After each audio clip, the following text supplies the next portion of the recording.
பல கோடிக்கு நாங்கள் வழங்கி இருக்கிறோம். 104 கோடி கிட்ட வந்து நாங்கள் வந்து கொடுத்துருக்கிறோம்.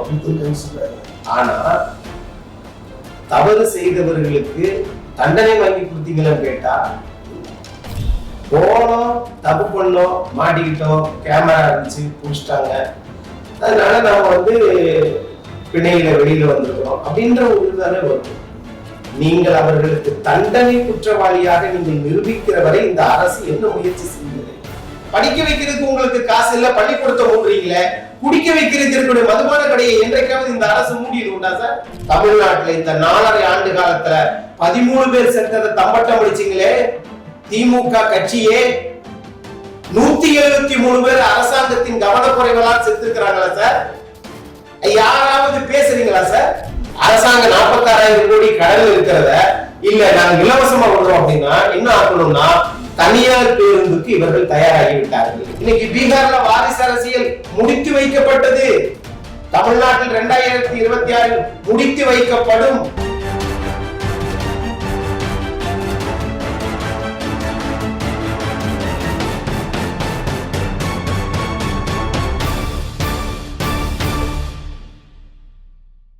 நம் தமிழ் நேயர்களுக்கு வணக்கம். இன்றைய காரணத்துக்கு வந்து இருப்பவர் மூத்த வழக்கறிஞர் அரசியல் விமர்சனமான அக்னீஸ்வரன் வந்திருக்காரு. வணக்கம். வணக்கம். நீண்ட இடைவெளி பிறகு நாம் சந்திக்கிறோம். தமிழகத்தை பொறுத்தவரைக்கும் கடந்த 4 ஆண்டுகள்ல நீங்க ஒரு வழக்கறிஞரா போக்சோ சட்ட வழக்கு மட்டும் எவ்வளவு பதிவாயிருக்குன்னு நினைக்கிறீங்க? ஏறத்தாழ இந்த அரசு வந்ததுக்கு பிறகு ஒரு 56% வழக்குகள் அதிகப்படுத்தித்தான் இருக்குது. இதுல மரியாதைக்குரிய மாண்புமிகு அமைச்சர் கீதா ஜீவன் அவர்கள் சொல்லுகிற போது, இல்லைங்க அந்த போஸ்கோ வழக்குல நாங்க எல்லாத்தையும் கைது பண்ணிட்டோம், சில பேருக்கு இழப்பீடுகள் கூட நாங்கள் பல கோடிக்கு நாங்கள் வழங்கி இருக்கிறோம். 104 கோடி கிட்ட வந்து நாங்க வந்து கொடுத்துருக்கிறோம். ஆனா தவறு செய்தவர்களுக்கு தண்டனை வாங்கி கொடுத்தீங்களான்னு கேட்டா இல்ல. அப்புறம் எப்படி இந்த தவறுகள் மீண்டும் குறையும்? அதிகரிக்கதான் செய்யும்.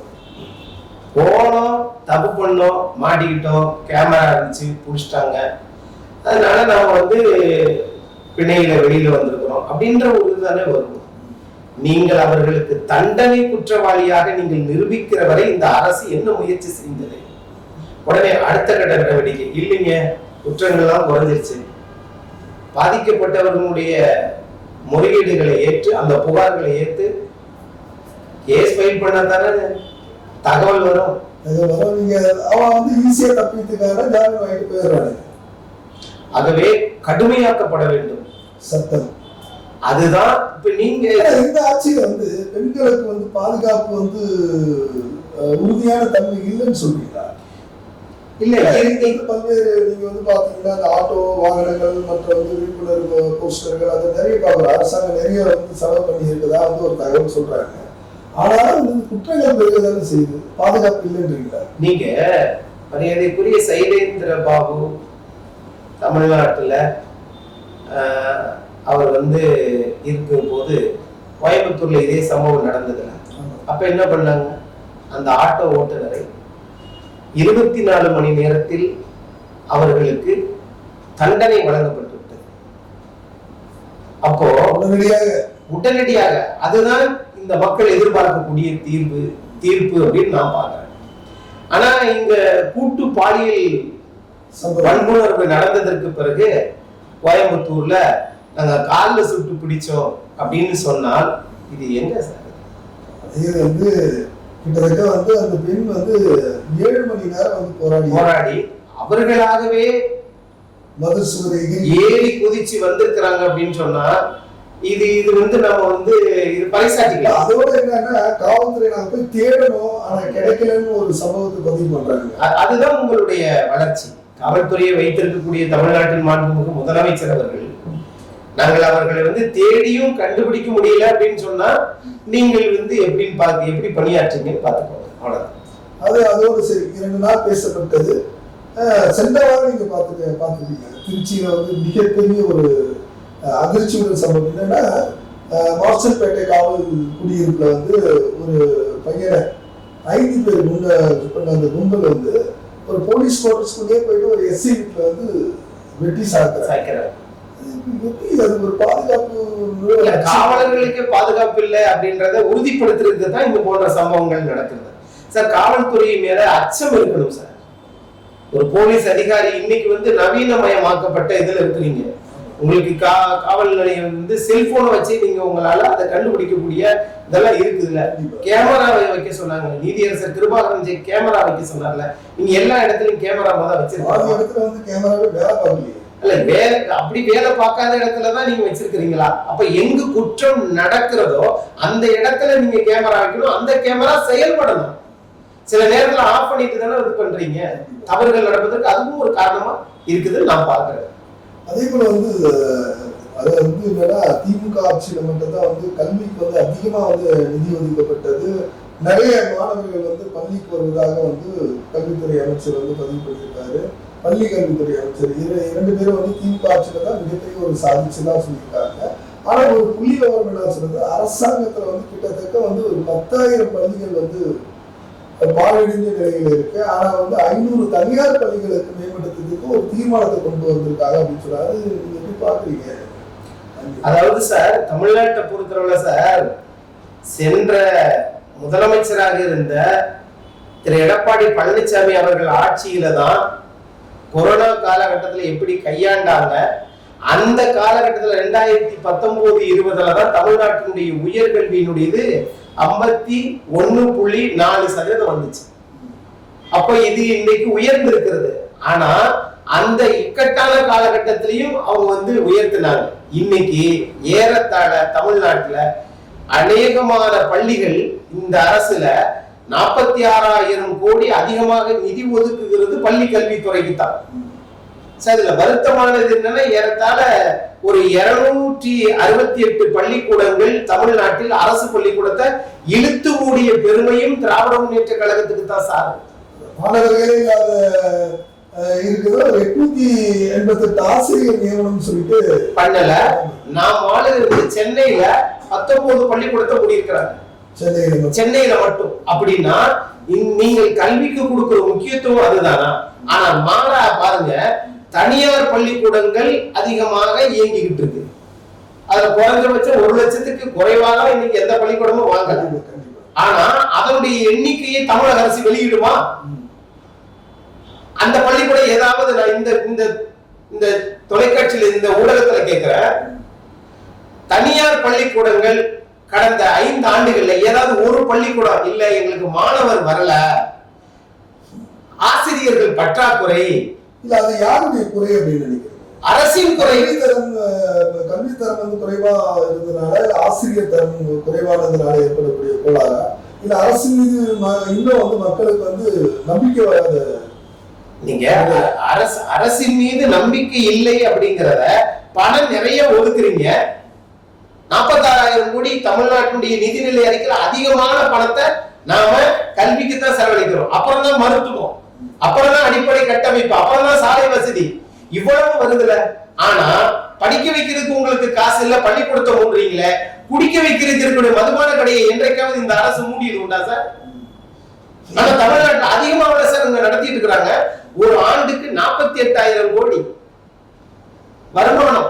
ஒரு ஆண்டுக்கு மட்டும். ஒரு நாளைக்கு சார் வேதனையோட சொல்றேன், காமராஜர், மூதறிஞர் ராஜாஜி, ஓராசிரியர் பள்ளி என்றெல்லாம் கொண்டு வந்து வளர்த்த அந்த கல்விய இவங்க மூடுறதுதான் இதுக்கு பெரிய பெரிய விழா எடுக்கணும்னா, ஒரு நாளைக்கு 1,18 லட்சம் பேர் டெய்லி குடிச்சிட்டு தான் வீட்டுக்கு போறாங்க.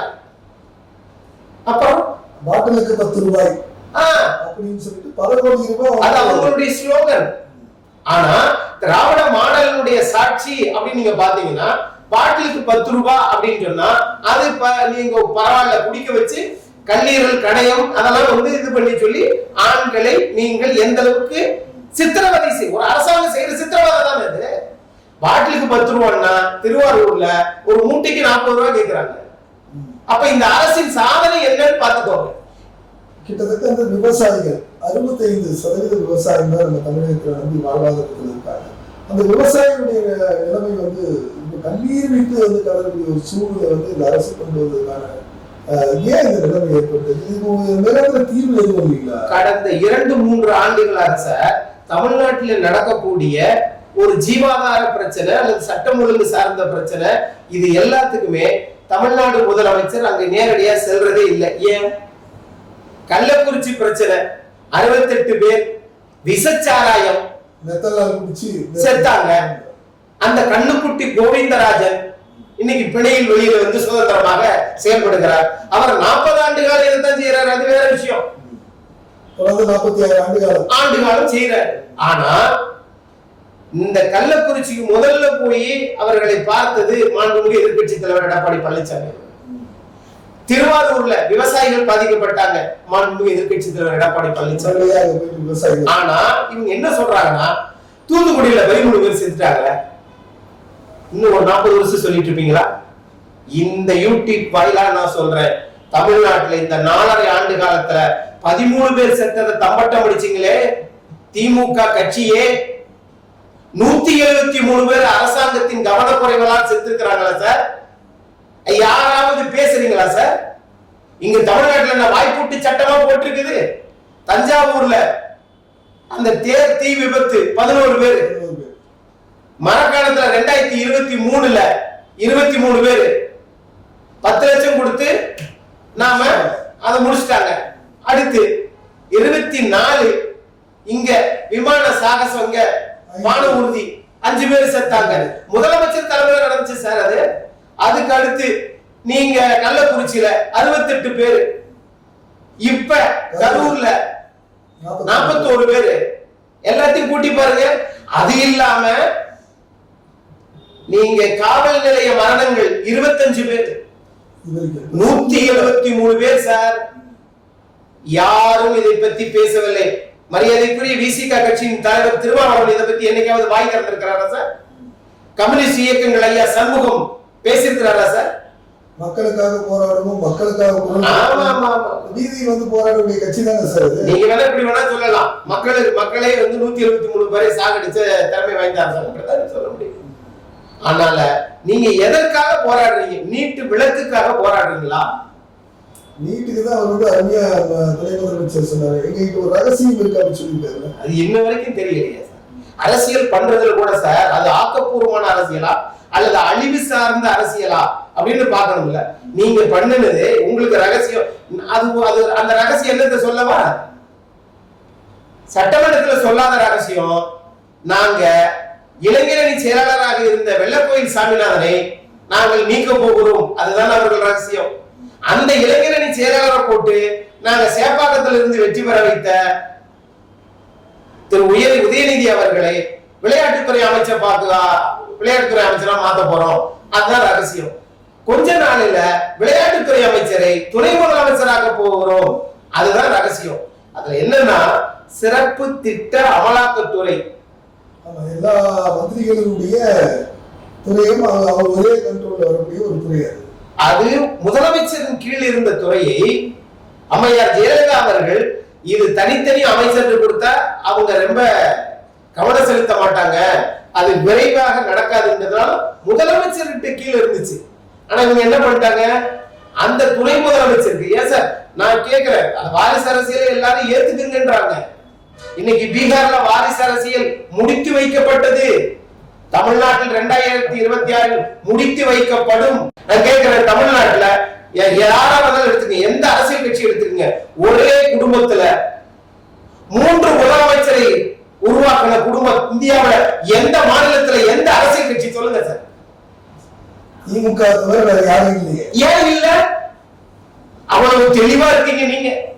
தமிழர்கள் அவ்வளவு தூரத்திற்கு உங்களை பரவாயில்ல விருந்தோம்பல் எல்லோரும் எல்லாம் வரலாம், அந்த தமிழர்கள் மட்டும் ஒரு நாளைக்கு 1 கோடி பேர் குடிச்சிட்டு சாகலாம், அது மட்டும் அவங்களுடைய தனி இதுவா பாத்துருவாங்க. இவங்க சுயமரியாதை பத்தி பேசுறாங்க சார். என்னன்னா அதாவது 47 வயதே ஆன தமிழ்நாட்டின் மாண்புமிகு துணை முதலமைச்சர் அவர்கள் காலில் 74 வயது மிக்க வேடசந்தூர் சட்டமன்ற உறுப்பினர் இவர் காலில் விழுகிறார். இதுதான் சுயமரியாதை. அதனால சார் மக்கள் இவங்களை ஏத்துக்கிறல, மக்கள் முகம் சொல்லிக்கிறாங்க. ஆனா நாங்க கூட்டணி பலமா இருக்கிறோம் அப்படின்னு ஒரு பிம்பத்தை உருவாக்கி. அது மட்டும் இல்லாம அவங்க என்ன சொன்னாங்க, எங்களுடைய ஆட்சியில் வந்து மகளிருக்கு வந்து நிறைய வந்து நாங்கள் சலுகை கொடுத்துருக்கோம், இலவச பஸ் பண்ணியிருக்கோம், 1000 ரூபாய் மகளிருக்கு நம்ம வந்து கொடுத்துருக்கோம், மாணவர்களுக்கு கொடுத்துருக்கோம், அப்புறம் பட்டியலிட்டுட்டே இருக்காங்க. அது எந்த அளவுக்கு போயிட்டு மக்களுக்கு சேர்த்துக்குமா நீங்க நினைக்கிறீங்களா? இல்ல சார், அதாவது அவங்களுடைய அரசியல் யுக்தி வெற்றி பெற வைக்கணும், நம்ம சாதிக்கணும், நம்ம மக்களை எப்படியாவது அவங்கள மனசை மாத்தணுன்றதுக்காக போட்ட வித்தைகள் இது ஒரு வித்தை. நீங்க 2 கேள்வி கேட்டீங்க. அரசு பேருந்து இலவசமா கொடுக்குறாங்கன்றீங்க, சரி ரைட்டு. அந்த பிங்க் கலர் பஸ் இருக்குல்ல, 46,000 கோடி நட்டத்தில் ஓடுகிறதுன்னு திரு பிடிஆர் பழனிவேல் தியாகராஜன் அரசாங்க நிதியமைச்சர் சொன்னாரு. ஏப்பா 46,000 கோடி நட்டத்தில் இருக்கிற பேருந்த நீங்க இலவசமா விடுறீங்களே, இது எப்படி சார்? கலைஞர் கருணாநிதி அவர்கள் தனியாரிடமிருந்து பேருந்துகளை அரசுடைமையாக்கினார். பொள்ளாச்சி மகாலிங்கம், அது மாதிரி தஞ்சை பரிசுத்த நாடார், அது மாதிரி மதுரையில டிவிஎஸ் சுந்தரமையங்கார் பஸ் கொஞ்சம் கொஞ்சமா வாங்கி அது நாளில இருந்து அரசு பொது உடைமையாக்கப்படுகிறது. ஆனா இவர்கள் அரசாங்க 46,000 கோடி கடல் இருக்கிறத இல்ல நாங்க இலவசமா விடுறோம் அப்படின்னா என்ன ஆக்கணும்னா தனியார் பேருந்துக்கு இவர்கள் தயாராகி விட்டார்கள். நீங்கள் தனியார்கள் ஒப்படைக்க போறது. எங்க அப்பா தான் தனியார் இருந்து கொடுக்குறாரு. பாத்தீங்களா பாத்தீங்களா, நான் ஒரு சாதனை பண்ணேன். அரசாங்க பஸ்ஸ தனியாருக்கு கொடுக்க போறோம். நீங்க பாடி பில்டிங்ல யாரு பண்றா? அந்த கட்டமைப்பு யார் பண்றா? அவங்கதான் பண்றாங்க. இது ஒண்ணு. போக்குவரத்து நீங்க கொடுத்தீங்களே, இது யார் பணம்? அரசாங்க பணத்தை கொடுத்துட்டு பெண்களுக்கு இலவசமா கொடுத்துட்டு சொல்லி பெருமை பீத்திக்கிறீங்க. 2, அதையே நீங்க வந்து பெண்களை இழிவா நடத்துறீங்க. உங்க அமைச்சரை ஓசி பஸ் சொன்னாரா இல்லையா? அப்புறம் அரசன் அன்று கொள்வான், தெய்வம் நின்று கொள்ளும். இன்னைக்கு அரசனும் தெய்வமும் ஒன்றா இருந்து 10 ரூபாயும் காணோம், ஓசி பஸ்ஸையும் காணோம். தெய்வம் நின்று கொண்டுச்சா? 26 நிரந்தரமாக இந்த ஆட்சிக்கு ஒரு முடிவு கட்டுவார். தொடர்ந்து தமிழகத்துல வந்து அங்க கிராமப்புறத்துல வந்து நகர்ப்புறத்துல இருக்கக்கூடிய மக்கள் வந்து என்ன சொல்றாங்கன்னா, சட்ட ஒழுங்கு பிரச்சனை வந்து மிக மிக மோசமான சூழ்நிலை இருக்கு அப்படின்னு சொல்லிட்டு எல்லாரும் சொல்லக்கூடிய சூழ்நிலை இந்த அரசாங்கம் இயங்கிட்டு இருக்கு. இதுக்கான தீர்வு எப்ப கிடைக்கும் நினைக்கிறீங்க? 2026 தான் தீர்வு. 1. 2வது, நீங்க சட்டம் ஒழுங்குன்னு கேட்டதுனால சார், தமிழ்நாட்டினுடைய ஒட்டுமொத்த காவல்துறைக்கும் யார் தலைவர்? தலைமை காவல் இயக்குனர். தலைமை காவல் இயக்குனர் அவர்தான் டிஜிபி. ஆமா. அந்த டிஜிபிய நிரந்தர டிஜிபியா உங்களால போட முடியலையே. இதுவரைக்கும் போட முடியாது. எண் 1. அடுத்து, இவரை விட மூத்தவர்கள் திருமதி சீமா அகர்வால் 89களில் ஐபிஎஸ் பாஸ் பண்ணி வந்தவர். வன்னி பெருமாள், ஏன் அவங்க என்ன தப்பு பண்ணாங்க? அவங்களையே அந்த சீனியாரிட்டியை நீங்க பைபாஸ் பண்ணி சூப்பர் சீட் பண்ணி ஏன் கொண்டு வர்றீங்க? 6வது இடத்தில் இருந்தவர் முதலிடத்துக்கு வந்து விட்டார். நீங்க அப்படி பாத்தீங்கன்னா 11வது இடத்தில் இருந்த கலைஞர் அவர்கள் நாட்டின் முதலமைச்சராகி விட்டார். அதே ஃபார்முலா தானே டிஜிபிக்கு அப்ளிகபிள் ஆகும். ஆகவே இது எல்லாமே அப்படிதான் சார் நடந்துட்டு இருக்கு. இது மக்கள்கிட்ட வந்து போற போக்குல சார் அவங்க பால் விலைய இவங்க ஏத்தி விட்டுருக்காங்க, சொத்து வரியை ஏத்துறாங்க, மின்சார கட்டணத்தை ஏத்தி விட்டுருக்காங்க. அது வந்து ஒரு மாசத்துக்கு ஒரு தடவை ரீடிங் எடுத்தா ஒரு குடும்பத்துக்கு 6,000 ரூபாய் லாபம் வரும்னு சொன்னது திமுக தான். பண்ண மாட்டாங்க. ஏன்னா பண்ணினால் அது தனி மனிதருக்கு குடும்பத்துக்கு லாபம். இன்னைக்கு மாண்புமிகு எதிர்கட்சி தலைவராக இருக்கிற எடப்பாடி பழனிசாமி அவர்கள் முதலமைச்சராக இருக்கிற போது அவர்களை என்னவெல்லாம் இவர்கள் புழுகி வாரி தூக்கினார்கள். அவர் செய்த சாதனை ஒன்றையாவது இவர்கள் செய்ய முடிந்ததா? நீங்க சமூக நீதி பேசுறீங்க, மத நல்லிணக்கத்தை பத்தி பேசுறீங்க, எல்லாம் சரி. 7.5 என்ற ஒன்றை இந்தியா முழுவதும் எந்த மாநிலத்தில் இன்ன வரைக்கும் கொண்டு வர முடியலையா? அவர் செஞ்சார. அப்போ அதை நடைமுறைப்படுத்தினாங்க, இன்னும் வரைக்கும் இருக்குல்ல. அப்போ இதுதான். அதே மாதிரி அம்மையார் ஜெயலலிதா அவர்கள் இந்தியாவில் பல மாநிலங்களில் 72% இருந்தது. 50%க்கு மேல் இந்திரா சகானி வழக்குல பொது வரைமுறை சட்டத்திற்கு உட்பட்டு அதை நாங்க வந்து கொடுக்க கூடாதுன்னாங்க இடஒதுக்கீட்டை. ஆனா 50% மேல கொடுத்த நம்ம மாநிலம் மட்டும்தான் அம்மையார் ஜெயலலிதா அவர்கள் 69% வந்து பேசப்படுறாரு. அதற்கு இந்திய அரசியலமைப்பு சட்டம் 9வது அட்டவணை இந்த ஜட்ஜஸ், உச்ச நீதிமன்ற நீதிபதிகள், அவங்களுக்கு பிரதமர், அவங்களுக்கு எல்லாம் வந்து அந்த சம்பள கொண்டு போய் அந்த பாதுகாப்பு கொடுத்து வச்சிருக்கிறாங்க. அந்த அதுல கொண்டு போய் சேர்த்தாங்க இந்த 69வது அட்டவணை. அந்த மாதிரி நான் ஏதோ என் தந்தைக்கு மகனாக பிறந்ததனால் நான் முதலமைச்சர் ஆகிவிட்டேன், வாழ்த்துக்கள், பாராட்டுக்கள், உங்களை நாங்கள் வணங்குகிறோம். ஆனால் நீங்கள் முதலமைச்சராக இருந்த காலகட்டத்தில் என்ன சாதனையை, உங்களுக்கு முன்னாடி நடந்தவங்க சாதனையை நீங்க செஞ்சீங்களா? நான் கலைஞர் அவர்களை இன்றைக்கும் பாராட்டுறேன். ஏன் தெரியுமா? நிர்வாகத்தில் வந்து அவர் சரியா இருந்து செயல்பட்டார். அது மட்டுமல்ல, தான் இறந்ததற்கு பிறகு ஒரு சட்டம் உச்ச நீதிமன்றத்தால் அங்கீகரிக்கப்பட்டது.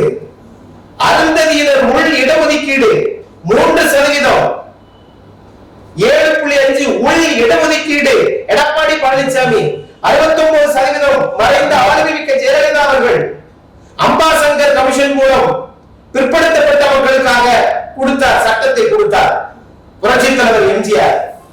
25% 31% மாற்றி காட்டினார். அதெல்லாம் அவங்க வாழ்க்கையில செஞ்ச ஒரு மைல்கல். நீங்க என்ன சாதனை பண்ணீங்க? உங்க பையனை துணை முதலமைச்சர் ஆக்கினீங்க. வேற என்ன பண்ணீங்க? நிச்சயமா வந்து மக்கள் 2026 தேர்தல் வந்து இதற்கெல்லாம் ஒரு முடிவு கட்டுவாங்க என்ற நம்பிக்கையில வந்து நாம் காத்திருப்போம். மிக்க நன்றி.